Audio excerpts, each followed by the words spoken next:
Dans ce document à savoir numéro 7, nous allons parler du phénomène d'interférence entre deux ondes. Le phénomène d'interférence est observable seulement si les deux ondes à l'origine du phénomène sont synchrones et cohérentes. Donc ça, c'est très important. C'est une condition finalement assez compliquée à obtenir. Donc, ce qui fait que les phénomènes d'interférence n'est pas si visible que ça dans la vie de tous les jours. Le phénomène d'interférence correspond à la superposition des deux ondes. Donc, si je prends l'exemple à côté, nous avons deux ondes qui vont être donc synchrones et cohérentes. Elles synchrones parce qu'elles ont la même période, cohérentes parce qu'elles ont un déphasage constant, donc un retard l'une par rapport à l'autre constant. Donc, on a ces deux ondes. Et ben en fait, le phénomène d'interférence va consister à superposer ces deux ondes, finalement à additionner en chaque point leur amplitude. Voilà ce que j'ai fait, c'est ce que j'ai voulu vous montrer à t égale 10 secondes. Donc on va voir la superposition des deux signaux 1 et 2 donne le signal S3. S3 que j'ai appelé S1 plus S2. Il est marqué en vert ici S1 plus S2. Et en fait, c'est S3, c'est la superposition des signaux 1 et 2. À t égale 10 secondes, on a S1 qui vaut 1 mètre. Donc je me place à t égale 10 secondes. S1, c'est le signal rouge. Je vois qu'il a une amplitude de 1 mètre. Et S2 a aussi une amplitude de 1 mètre. 10 secondes. Mais S2 croise aussi S1. Il a une amplitude de 1 mètre. Donc le S3, qui est le signal qui est la résultante, la superposition des deux ondes, va être finalement S1 plus S2, c'est-à-dire 2 mètres. Et donc à 10 secondes, on voit que la courbe verte, qui est la somme, la superposition des deux ondes, vaut bien 2 mètres. Et en fait, on fait ça à chaque point, chaque instant, et on obtient donc ça. Et donc ça, c'est ce qu'on appelle le phénomène d'interférence. Simplement la superposition de deux ondes. Ça paraît simple comme ça, et il y aura rien de bien plus compliqué, mais ça va engendrer des phénomènes, quand vous allez voir les phénomènes d'interférence, assez bizarres, assez particuliers. Et on le verra dans d'autres vidéos. Donc les interférences étant une propriété des ondes, elle est observable pour tout type d'ondes, c'est-à-dire les ondes mécaniques progressives périodiques, les ondes électromagnétiques, etc., etc. Je vous montre tout de même une petite animation. Voilà, elle est là. Non, je n'ai pas besoin d'un abonnement.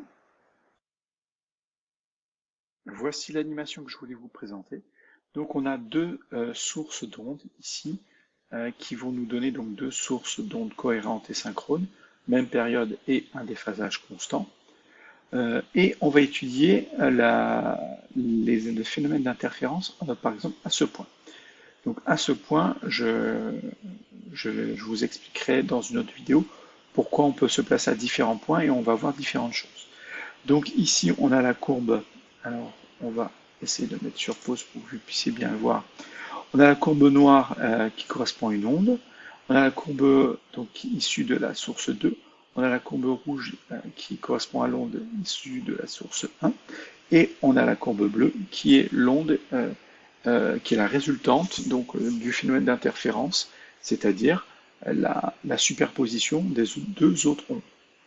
Donc on a à nouveau la même chose, c'est que en tout point de la courbe, on va avoir la somme de chacune des amplitudes des deux ondes qui va former l'amplitude de la troisième onde. Donc voilà, et au fur et à mesure du temps, eh bien, on construit ça. Donc on peut aussi regarder des points un petit peu particuliers. Je ne vous explique pas comment on les trouve maintenant, on les trouvera euh, de façon, différente dans une autre vidéo. Donc voici un cas particulier. On a un déphasage qui est nul entre les deux ondes issues de S1 et de S2. Donc ces deux courbes sont superposées. Elles ont même fréquence, un déphasage constant qui vaut 0. Alors elles ne sont pas forcément superposées, il y en a une qui aurait pu avoir une amplitude plus grande que l'autre, mais on obtient quelque chose comme ça. Et en fait, on voit que finalement la bleue est simplement le double des autres ondes à chaque fois. Donc voilà, c'est un cas particulier.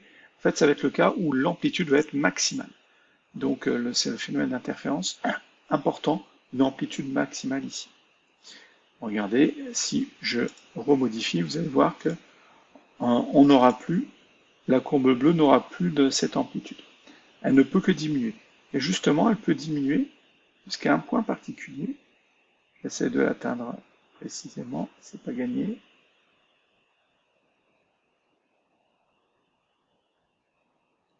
Ah, je ne peux pas rentrer la valeur. Donc voilà, maintenant on a une résultante qui est en fait tout le temps nulle, c'est-à-dire le phénomène d'interférence qui aboutit à une onde nulle.